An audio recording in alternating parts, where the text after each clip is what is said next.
Party, వర్ధిల్లాలి Bahujan Samaj party, వర్ధిల్లాలి Bahujan Samaj party.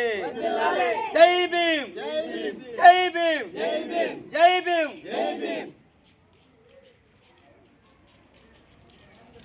మాట్లాడుతున్నా గుమ్మగా అందరికి జై భీమ్. సోదరులారా, నెల్లూరు జిల్లా చేజర్ల మండలం ఆత్మూరు డివిజన్లో ఉన్నటువంటి చేజర్ల మండలం ఆత్మూరు గ్రామం అనేటువంటి గ్రామంలో అక్కడున్న దళిత కుటుంబాలకి 3 ఎకరాలు శ్మశానాన్ని కేటాయించారు గతంలో. మరి 1 ఎకరా అక్కడున్న ఎస్టీలకు కూడా ఎస్టీలకి 1 ఎకరా కేటాయించడం జరిగింది.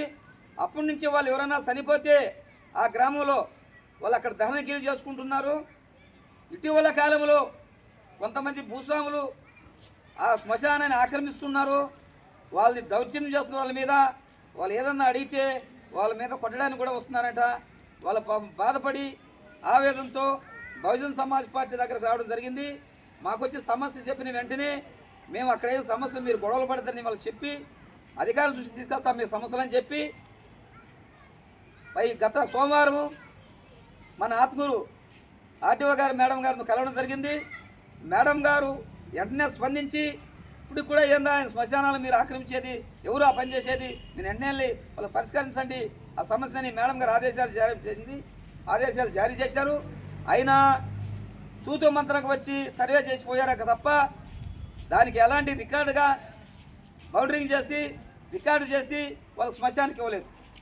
అప్పటి నుంచి కూడా ఈ యొక్క గిరిజనులు ఎస్సీలు తిరుగుతూనే ఉన్నారు.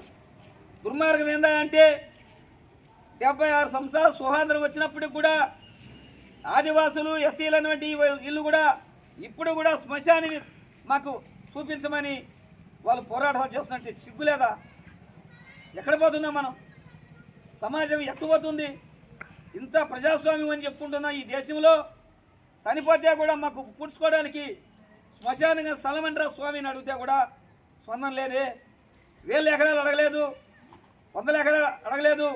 కేవలం మా వాళ్ళు చనిపోతే ఈ దేశంలో మనుషులు మేము చనిపోతే మా వాళ్ళు పూడ్చుకోవడానికి జాని స్థలం అన్నా ఇవ్వండి అంటే ఈ అధికారులకు సీమ కుట్టినట్టు కూడా లేదు.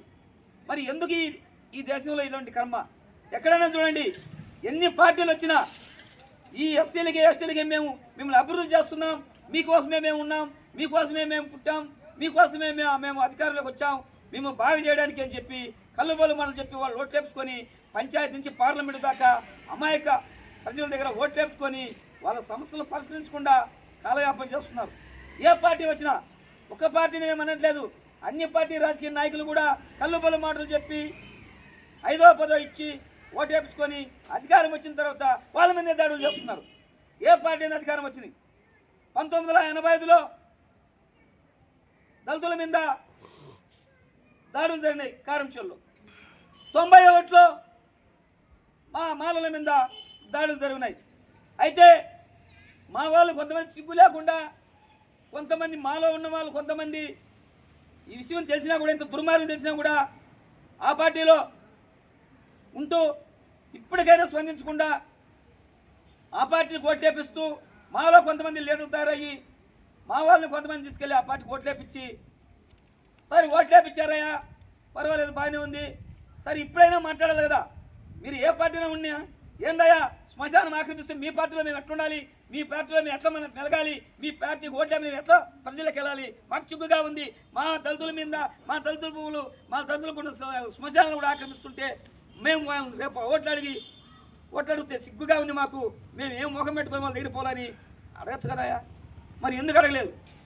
ఈ ఎస్సీ సెల్లులు, బీసీ సెల్లు ఎన్ని సెల్లులుగా ఉండొచ్చు. సమస్య అంది, జెన్యూన్ సమస్య అంది, దళితుల సమస్య. మరి ఈ జాతిలో పుట్టిన మనమే ఈ జాతి సమస్యలు వస్తే మాట్లాడకపోతే ఎట్లయా చెప్పండి? ఎంత దుర్మార్గం! ప్రశ్నించండి కనీసం. అంటే మీరు ఏ పార్టీలో ఆ పార్టీ నాయకులు అడగండి, ఏందా మీరు ఓట్లు అడగమంటారు మా దళితులు పోయి, కానీ ఈరోజు మా దళితుల శ్మశానాలు ఆక్రమించుకుంటున్నారు, మేము ఓట్లు అడగకపోతే వాళ్ళ మంది తిరుగుబాటు చేస్తారు, మీకు చిగ్గు లేదని మమ్మల్ని అడుగుతారు, కాబట్టి మానవత్వం లేకుండా మనం ఎట్లా ఉంటే అని అడగండి. ఆ పార్టీ నాయకులు నిలదేయండి, రండి చూద్దాం ఇది వాస్తవమా కాదా, శ్మశానం ఆక్రమించుకుంటున్నారా లేదా, మరి అధికారులు చెప్పినారా లేదా, న్యాయంగా పోరాటం చేస్తున్నారా లేదా, రాజ్యాంగబద్ధంగా పోరాటం చేస్తున్నారా లేదా, మీరు ఆలోచించండి. మేము ఇక్కడేమి కత్తులు కటాలు ఎత్తుకొని పోరాటం చేయాల.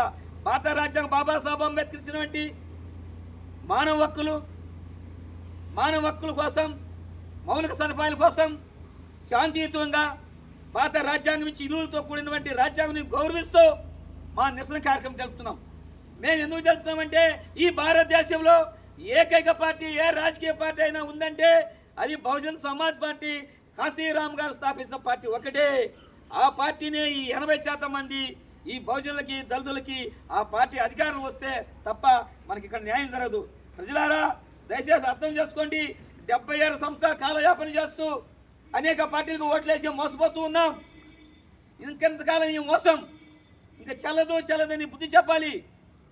ఆ అగ్రకుల పార్టీలకి బుద్ధి చెప్పి మన బహుజన పక్షాన్ని నిలబడే పార్టీ బహుజన్ సమాజ్ పార్టీ.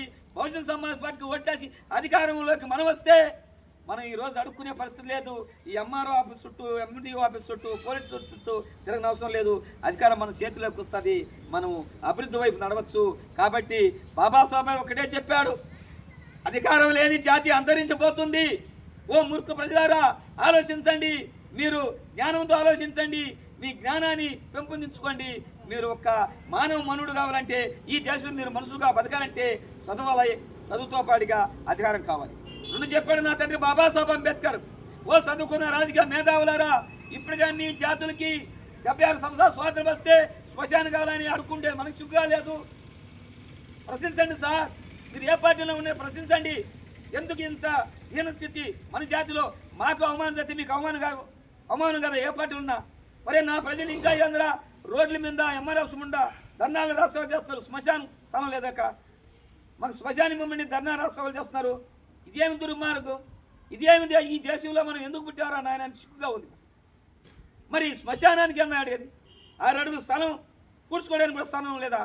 మరి 1000 ఎకరాలంతా ఒక్క పరంపోక భూములు, ఆ 7 పరంపోక భూములు భూస్వాములంతా ఆక్రమించుకుని 100 ఎకరాలు చేసుకుంటున్నారు.